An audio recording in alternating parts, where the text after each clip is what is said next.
All right, we'll move on to our presentations. This is item 2.1, recognition of Transgender Day of Visibility. Colleagues, this morning, I'd like to open our work session with remarks from some members of the Greater Portland Region's trans community in recognition of the Trans Day of Visibility. International Transgender Day of Visibility is recognized every year on March 31st to raise awareness about the experiences of transgender people and to celebrate their contributions to our community. I'm very excited today to bring Michael Lee, co-chair of Metro's Pride Employee Resource Group, to the front to share some remarks on Trans Day of Visibility and introduce our invited guests.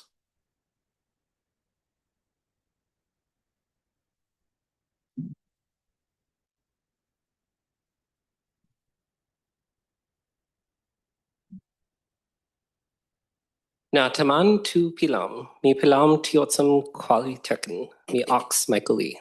Hello, Metro Council. My name is Michael Lee. I use they, them pronouns, and I'm one of the co-chairs of the Pride Employee Resource Group, or ERG. The Pride ERG is the ERG for the LGBTQIA+ community. I'm here with you today to introduce speakers for Trans Day of Visibility, or TDOV. In 2010, Rachel Crandall created Trans Day of Visibility to celebrate the lives and contributions of trans people, while also drawing attention to the poverty, discrimination, and violence the community faces. It has become internationally recognized on this day, March 31st.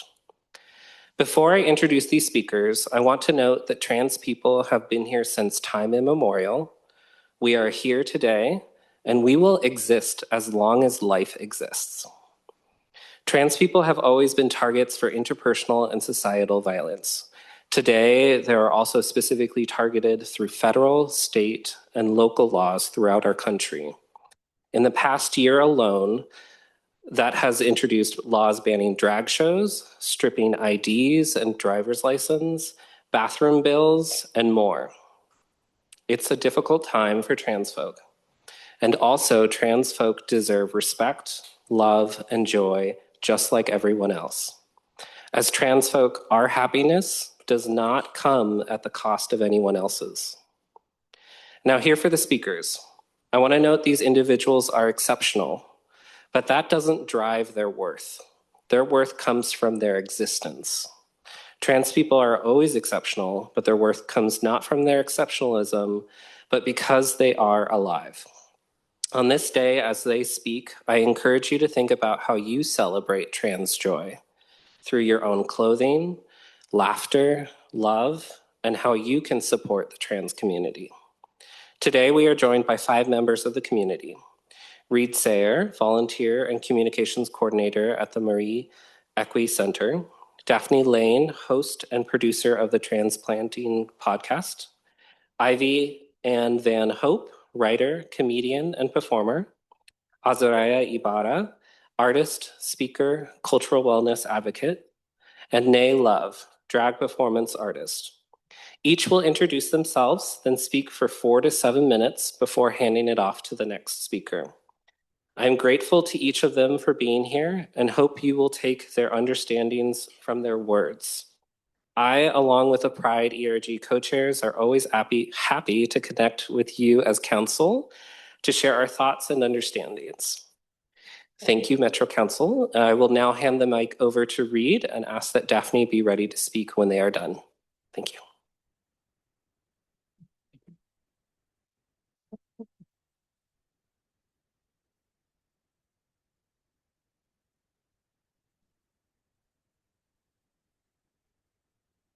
Hello, my name is Reed Sayre. My pronouns are they, them, and I live in Raleigh Hills and work in the Brooklyn neighborhood of Portland. As a queer, trans, non-binary human, I am acutely aware of the current state of affairs in this country. Every day, more and more people flock to Oregon to keep themselves and their families safer than they were in the states they are coming from, often without resources or a plan for what they will do when they arrive. To be trans in this time and place is to be under constant threat and scrutiny. Many of the decisions cisgender people take for granted, such as routine medical care, what bathroom to use, or even what towns here in Oregon we can safely walk in, are weighed carefully for potential danger. The scope of our world gets smaller. I worry about walking through the airport in my own body with an X on my license and an F on my passport. Will TSA, or now even ICE, stop me? Will I get patted down? If I leave Portland, can I get safely back to my partner and children? And while I am here as an individual today, it is worth noting that this is not just my own daily existence, but that of the people I see at work every day. I am the communications coordinator for the Marie Equi Center, which provides resources related to the physical, mental, and emotional well-being of the queer and trans community here in the Portland area, specifically to those community members who face housing insecurity and low income. The guests who come into the center are faced with insurmountable struggles: where to sleep, how to eat, how to access medical care, all of which is compounded by the fact that accessing these resources while being trans often comes with a price tag of facing aggression, harassment, and a general lack of informed service providers. No human nervous system can be under that amount of stress for so long without lasting trauma and health repercussions. At the center, we try to mitigate this harm as much as possible. Everything from the paint colors to the peers who have a framework of shared lived experience go toward creating a safe and accessible place for members of our community. And when trans people feel safe, something extraordinary happens. We experience joy. Together we share in the euphoria of being seen for who we really are by others. We revel in the ability to change our physical forms through clothes or hormones or haircuts or surgery to align with how we experience gender. My position with the center is my first workplace free of bigotry, and I never realized before coming there how much tension I had held throughout my career from working twice as hard to still be seen as less. I know walking through the door every day that I will be witness to the powerful experience of community solidarity. But safe spaces are hard to come by. Organizations like ours rely heavily on public funding, a precarious place to be in these times. And while local government can extol the virtues of this place as a safe haven for the queer community, without the backing of resources for infrastructure, trans individuals and families of trans children coming here for safety will instead find that Oregon does not have the support system in place to provide them with security when they arrive. Black trans activist Marsha P. Johnson once said, "History isn't something you look back at and say it was inevitable. It happens because people make decisions." Now is the time for governing bodies to throw their support behind the trans community in a concrete way. The decisions you make are what determine the outcome for the people of Oregon and future generations of the queer community. Thank you. Thank you. Thank you.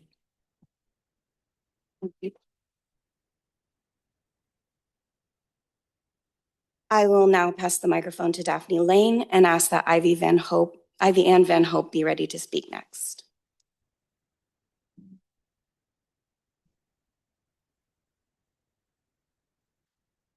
Hello, my name's Daphne Lane. My pronouns are she, her, and I live in the St. John's area. I wanted to thank you first off for building a region where for so many people it feels like home.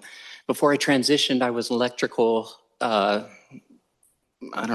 was a lead electrician. I worked up into becoming a superintendent, and I worked all across the country managing crews, building a life for myself while working with my hands. 45 states later, this is the place where I finally feel like I belong. So thank you. But that life crashed when I came out as trans. I lost everything. My job where employees told me they weren't, or my job where employees refused to work with the freak. My community, my friends, my family. My dad told me I wasn't welcome at home. My mom told me I wasn't anything more than parts. And my siblings told me they didn't want me around their kids because I might infect them. I lost my spouse and I lost my kid. I was left alone while I was attacked spiritually, mentally, and physically, where at one point I was attacked by a man with a machete. But that kind of loss and pain doesn't just hurt, it breaks people, and it broke me. I struggled with severe suicidal ideation after that, and I've spent most of the last 2 years in the hospital because of it. But the thing is that I am not the exception. There was a trans girl by the name of Charlotte Fosgate who posted a picture of the city and said it's a beautiful view and a long way down, and then she disappeared. 9 days later, they found her body underneath the St. John's Bridge. A few weeks after that, there was another trans girl who had left Texas to try to escape persecution there, and she came here. A few weeks later, she was disappeared also. These hit me personally and deeply because of my own experiences. I had told myself for months that it should have been me and not them. And I believed that deeply until one day a person told me that no, it shouldn't have been anyone. Not me, not her, not them, not anyone. And that's the truth. But there are so many trans people across this country and even in this region that this is their reality. And so I started a podcast called Transplaining. And in this podcast, I interview trans people to let them share their stories to help humanize them. I interview parents and allies to talk about how and why they support the community. And I interview experts in all the different fields to try to help dispel myths. I needed this when I came out and it didn't exist, a place where people like me could be seen, heard, and understood, where we could talk about the hard things openly without shame. Because when we hide from the darkness grows, but when we shine a light on it, that's when change begins. But right now, there's too many trans people standing on that ledge, not because of who we are, but because of what we lose when we come out. Housing, family, employment, safety, visibility, even bathroom access. And this is where you come in, because you may not write the laws that define our rights, but you fund the systems that determine whether we survive them. And for people like me, that's the difference between stability and crisis, safety and harm, and sometimes between life and death. Too many trans people fall through those systems. Now, I don't know what your guidelines are when you guys do your funding, but visibility without access isn't inclusion, it's optics. So I ask you that when you fund housing, that you ensure that it's truly safe and affirming for trans people, that you require the organizations you support to be inclusive, not just in words, but in action, visibility, and accountability. And ensure that when you design programs, collect data, and allocate resources, that trans people are not just an afterthought. Because here's the truth, if trans people are not explicitly included, they are unintentionally excluded. Being seen is not taking a slice of pie where by taking that slice you leave less for the rest of us, but rather it's making a larger one where more people belong. And when we expand who is seen, who is protected, and who is valued, we don't lose anything. We become more compassionate, more understanding, more connected as a community. Trans people should not be heard only on days of visibility or in moments of performative action. We deserve to be seen, heard, and supported consistently as part of the fabric of this region. Because increasing the presence of all people deepens who we are as a society. Showing love, real, accountable, actionable love, is never a failure. It should be the standard. And if this region truly is a place where people can feel at home, then we don't need to be just allowed to exist here. We need to be seen here. Thank you. Thank you.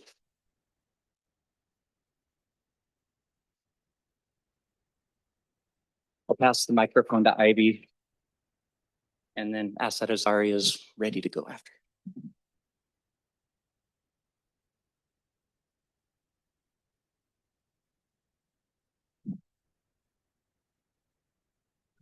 Good morning, Council. My name is Ivy Ann Van Hope, and I am an author, writer, performer here in Portland, Oregon. I live right here in the city. And I just want to say, Daphne, that was incredible. You did a fantastic job. Thank you for doing that. I just first want to start off as saying we are not a nation free of absolute tyranny. Instead, we are a nation free to defy tyranny absolutely. It is no mistake that we are facing a very delicate time in our nation and around the world. But the war that we are facing here is for our own identities, and it's very heartbreaking.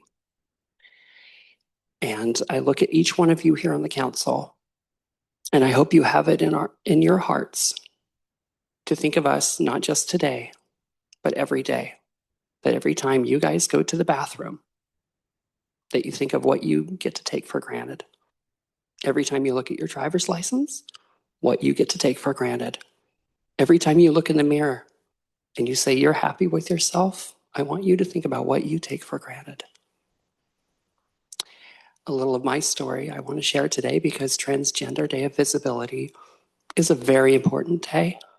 And I am very happy to be here, and I'm very happy to be alive.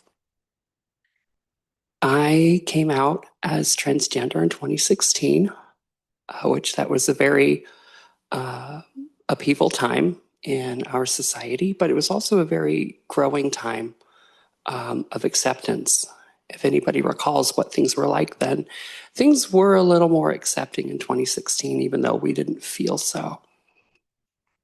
I began my journey socially, and I didn't begin medical transition until 2021 during the height of the pandemic. That was very difficult mentally and physically.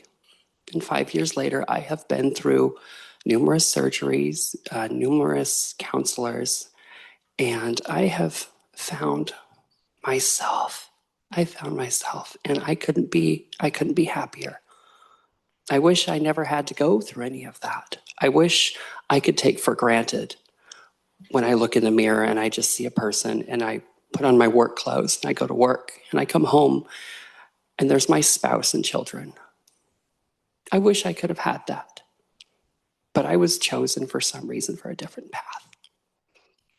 And that path has led me here today, and it's wonderful. I am so happy to be myself. And I think about the transgender and non-binary and queer people in the room today. And I want you to think about this on the Day of Visibility. Think about just a few of us that are in the room today.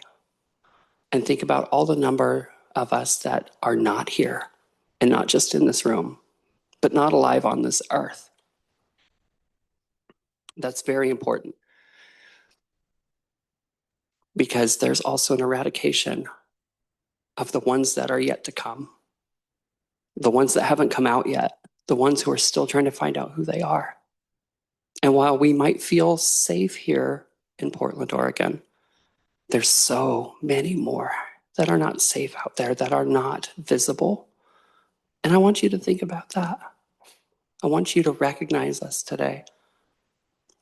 And I appreciate that you have had us here to speak before the council. And I just want to share that with you today. So thank you very much. And I want to pass the mic on to Azariah. Thank you.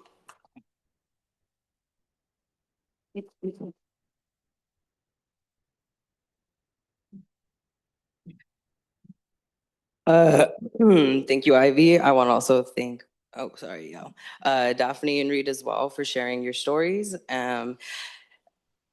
You know, it's hard. It's hard to be vulnerable. It's hard in a time when you have to be rock solid to open up. And, like they said, trans day of visibility was something that was created in 2010. I came out in 2015. Right now we're on Chinook land. I am originally from Tiwa land, which is known as Albuquerque, New Mexico. At this point in time, I knew one trans man, and he was hours away. And at this time, when I finally had come out my freshman year, the big day was Trans Day of Remembrance. Because unfortunately at that point, we didn't have the capacity to also be visible because we had so many to remember and we were trying not to die, just like we are in this point in time. I remember, there wasn't a lot of queer people around when I grew up, and so my community was found through books and history. And I remember the first time I went into the Transgender Resource Center of New Mexico, which at the time was the only space in the Southwest that actually catered to trans people and our needs, and was actually all the people on staff were trans. I had probably been on hormones maybe 6 months. I might have had 2 chin hairs, and I just looked like a little butch lesbian. But I remember walking into this place where there was couches and there was kitchens and there was a library and there was computers, and you didn't have to give anybody your ID. You didn't have to pass a background check. You could just go in and use these facilities, which a lot of people are like, that's, everybody should have that. That's not something that we have. But I remember walking in, and there was a table. In our community, we call the trans girls dolls because they always be looking like dolls. But we call them dolls, and there was a table of Native dolls, Native trans women. And I just remember them hyping me up. Oh, look at this handsome man. Da, da, da, da. They saw me when I didn't see myself. And for the next couple of weeks, I would go and continue to get close to them. And one day I remember sitting there, and one of the girls walks in and she asks the other girls, did you hear about so-and-so? And they said, no, or yeah, I did, da, da, da. And I didn't understand what they were saying. And I knew the statistics and I had read people's stories, but I didn't understand what they were saying. And another one goes, yeah, actually, I do remember my tent was 2 tents down from her. And I remember when I heard people started to mess with the tents, and so I got some sticks and some rocks, and they didn't come for me, so I fell asleep. And when I woke up, the police were telling me someone had been killed. And in that moment, it clicked. When they said that she was the one from this weekend, they meant she was the one that got killed this weekend. And not in that moment, I realized all the books I had read and all the stories that I had read, they weren't in the past. They were what we were living now. And that's when I knew, before I knew I had helped queer people, but in that moment I knew that my life had to be dedicated to us because we were the only ones that were going to dedicate our lives to us. And that is why Trans Day of Visibility is so important, is because we have to remember ourselves, we have to fight for ourselves, we have to do all these things, but there's not a lot of days where we get to celebrate being here. Just like Daphne had said, my story is not so uncommon, especially down south. But a lot of us, we spend most of our lives hating ourselves. We spent, I remember praying to be a boy, and then I remember praying to die. And it wasn't until, I would say about 5 years ago, I looked in the mirror, I can remember the exact moment, and I saw myself. And I just remember crying because I was like, this is what cis people feel every day. They could go on a jog, y'all could put a little bit of makeup on, maybe get a haircut, and that's it. I was a sophomore in college, and I paid $7,500 out of my own pocket while supporting myself working 80 hours a week so I could be visible. And, a couple of years ago, a lot of my life fell apart. And what kept me up is because I need to be visible for the younger generation. You know what I mean? I need to be out here speaking and doing these things. But the only reason I have these opportunities is because of people like Kelly, who come in, instead, not just saying she's an ally, she shows up. She's not part of our community, but she chooses to be in it every day. And you guys can sit here and you can listen to me, but I'm gonna give you a challenge to not just come and tell us you support us, but show us you support us. Do you know any of our trans leaders in our community? Could you name one of them? Now, how about a trans person of color that's in your communities that you work for? Being an ally is just not wearing on the pin. Being an ally is not just opening the door and letting me in the room. Being an ally is when we're not looking. And, we are brave enough to put ourselves on the line, not only as a trans person, but as a native Chicano. I'm very blessed that, which is sad to say, I'm not the darkest person in the room a lot of the time, but I am here. And so not only is it, being visible to be trans, but visible to be a person of color, to be Latino, to be a Native, just like Reed was saying, to have X on my marker. I know I'm kind of going everywhere, but I think a lot of this needs to be said. Another thing with visibility is, as a Native person, my tribe is the Nae, and in our culture, we celebrate 5 different genders. Most Native communities, we had multiple genders, we had trans people, and that is being actively erased as it has since the day the Spaniards set foot. And so that's what these days are about, is visibility. Another thing I'd like to say is, when I look around at this council, I don't see anyone that looks like me. I didn't have anybody other than Michael that came up that said, hey, I'm a trans person. And I think that that's something that I hope that you guys take with you from this day of being an ally. I love to see the pins and I love to see the flags, but I would love to see you at drag shows. I would love to see you Thursday night at Transalicious, which is the only ongoing all-trans cast in the city of Portland, who is run by a native Black trans woman who's been out doing the work over 25 years. And I'm gonna leave you with a little bit about more of the road we go through. Our surgeries, they were created on intersex children. And then, when we started to get a little more of our community, we started pumping ourselves. We started doing our own surgeries because we would have rather risked our lives to have a moment to look at ourselves and recognize ourselves than have to live in these bodies that we don't recognize. But on a better note, I do want to say that you guys, even just letting us in here is a change. I would have never, if you would have told me 5 years ago, before I moved out of Albuquerque, that you were gonna let this little ghetto hood rat into this place and you were gonna listen to me for this long, I would have never believed it. So even just that is a change. But like I say, it's not enough. We're dying every day by our own hands, by the hands of others, by the hands of the government. And you guys have an amazing opportunity to make the change and to make this even more of a safe place. 10 years ago when I came out, I heard of Portland being weird. And I thought, hey, maybe I might not be the weirdest one in the room. I usually am, but every once in a blue moon out here in Portland, it's not. So I kind of got mixed around. Again, my name's Azariah Ybarra. I go by he, they pronouns, and I'm from Occupy Tijuana, Albuquerque, New Mexico, and I'm very grateful to be here. Thank you for listening to me. I am going to pass it to our final speaker, Nae Love.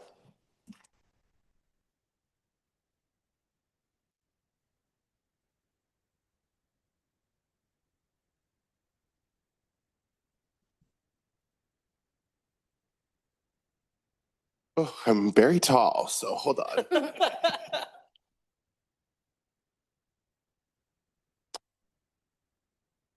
gonna hold it, yeah. Hi, everybody. My name is Nae Love. I am a drag queen here in Portland, Oregon. I'm really grateful to be here today. I would have never thought someone like me would be sitting in a room full of counselors and people who make decisions. So I really appreciate being here for that. I also really appreciate hearing from all of the speakers before me. I wish I wore waterproof makeup because I was not prepared for how emotional this would be, but in all actuality, it makes sense. Today is Trans Day of Visibility, and I would like to echo that. It could stand to see more people like me in this room or online. Part of doing those and finding people like me to be in the space with you is to go out into those spaces, make friends, encourage your trans friends to apply for that role. Go stand up for them when for some reason they were denied for circumstances that were obviously transphobic or obviously racist. I walk into a room skin first. Everywhere I walk in, people are going to see Black first. I am 6'4" out of drag. So when I walk into a room, most people see Black man first. My pronouns are she or they. I am trans non-binary. I lived my life as a trans woman for 2 years before I started living my life as a non-binary person. And the biggest thing that I learned during my transition was there is so much more work to be done. I lived my life as a gay man before that, and you couldn't tell me nothing. There was not a place that I couldn't walk in and get the job. There was not a place that I wasn't there and I wasn't safe. There might be places that wasn't super comfortable with my femininity, but being as huge as I was and being what everyone saw was a Black man, I was always safe. When I transitioned, it took me 9 months to find a job. I only found a job because I applied using my dead name and I went in looking like a male. That is when I learned that there's no advocacy for me in the places that are doing the hiring, in the places that are making the decisions for who even gets an interview. The only thing different about my applications was my name, and I would still put my legal name in there. The only thing different about me getting a job and not getting a job was being trans. And that is insane. That also opened my eyes so much on how much male privilege there is in this world running rampant. Keeping women out of spaces seems to be the ideal goal, seems to be why they are trying to keep trans people out from being seen, because there is something so powerful about releasing the standards that have been set by people that aren't here. There's something very powerful about someone who is told their whole life that they are a man when they put on their first dress, when they get to go out in public, defying the roles that were presented to us. There is such a freedom. I don't think I've ever experienced that. You are looking at someone who was part of the 90s boom of adopted Black kids. Me and my full-blood sisters were adopted by white Christian nationalists in a large boom of hundreds of thousands of Black kids all across the nation that were adopted, taken away from their family, and given into white homes, most of which were Christian nationalist homes. I'm a product of that. I grew up believing that you should love everyone, that everyone deserves love, and you should not mistreat anybody. Yet I was terrified of gay people. I was terrified of Black people. I would be uncomfortable in a space that seemed extra ethnic. I wasn't raised with parents that sought out racism or tried to be rude or did anything different than what we do every day. The difference for them versus me is I experience racism on a daily. They were led to believe that racism ended when the slaves were freed. Because of that, I got years of harm to undo, to realize, oh, that is why I was harassed. That's why my sisters and I were kicked out of that place. That's why they did not allow me and my sisters to get that second scoop of ice cream when all the other kids got to. I understand that having us in your space is more important than anything. I don't know how many people tell me, I've never met anyone like you. And that is just so unfortunate because I'm really fabulous. But more than that, I feel like I was really blessed with the perspective to understand why we believe what we believe and how we can change that to actually benefit us. And so I do just want to take this time to implore you, find some trans friends, go out to the gay club, follow people online, follow their Instagram, follow their stories, share their story, tell them to hire. When your company is hiring, go out into these places, make new friends, be like, you would be great. Recommend them for these jobs. Get more people in these doors, because the more people like me that can be behind the room making decisions, the less people like me get left behind. That is all I'm going to leave with you guys. Thank you so much.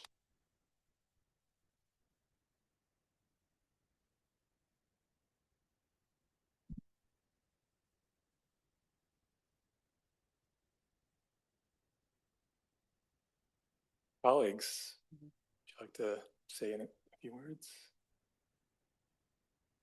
Councilor Lewis. Sure, thank you so much. First, want to thank our guests for joining us today, for sharing space in the chamber.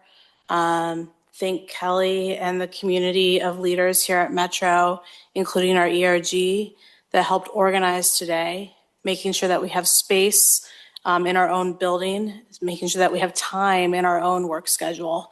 That's the first step. And it was wonderful to be in community drinking our coffee and tea this morning. But this is just one day out of the year. And as I thought about making a post on social media this morning, I actually realized how many trans people in my life are not on social media. One, they have better mental health than I have. But two, it shows how unsafe this world can be and how targeted folks can be. Even as social media and the internet can be a resource and it can be freeing in some ways, it can also be extremely harmful and dangerous which makes the work we do in real life, face to face with another person in our community, in our neighborhoods, on our streets, even more critical here in our workplace, making sure that when we actually have an opportunity in front of us to make an investment, to change how this building works, to change how our workflow works, to change, as you pointed out, how HR works, that we do it and we resource it to the fullest extent that we can. We've made a couple of steps forward, but we have so much more to do. Thank you for being with us. Thank you for sharing your joy, your stories, your pain, your humanity. Thank you. Okay, well, so I want to thank each of you for being here today. Sorry, no, go ahead. I'll speak after you. Oh, okay. And sharing your stories. And we as a council and as individuals are committed to holding your words as we continue Metro's work in making our region a place of safety and dignity where trans individuals and communities can thrive. So we're fortunate to have each of you here today. Daphne, I want to actually thank you for your call to action as well, and looking at our housing policies, especially for affordable housing. So I think we'll have a work session on that coming soon so we can dive a little more deeper into that. I was really moved by that. And with that, I'll turn it over to Councilor Gonzalez. Thanks, President Wong. I know you usually try and speak last, so I was like, oh, I didn't get my hand up in time. I want to just give a sincere thank you to the folks that came today to share very transparently, very openly your stories and how powerful it is to be vulnerable in a space like this. It really struck me really deeply. And especially being able to read some of the exhibit and the signs outside that the Metro staff have put together. You know, I feel, you know, this tremendous sense of pride at how our city and our region is like this beacon on the hill about what our country can be and should be, and also recognizing the immense amount of work that we still need to do. And so I heed that call to action from each one of you about the things that still need to be improved, about the representation, about the investment, about policy that makes sure that our promises are actually delivered to each of you and to folks and that want to call this place home. So I just want to say thank you so much, and I'm very glad that I got to hear from y'all. Thank you.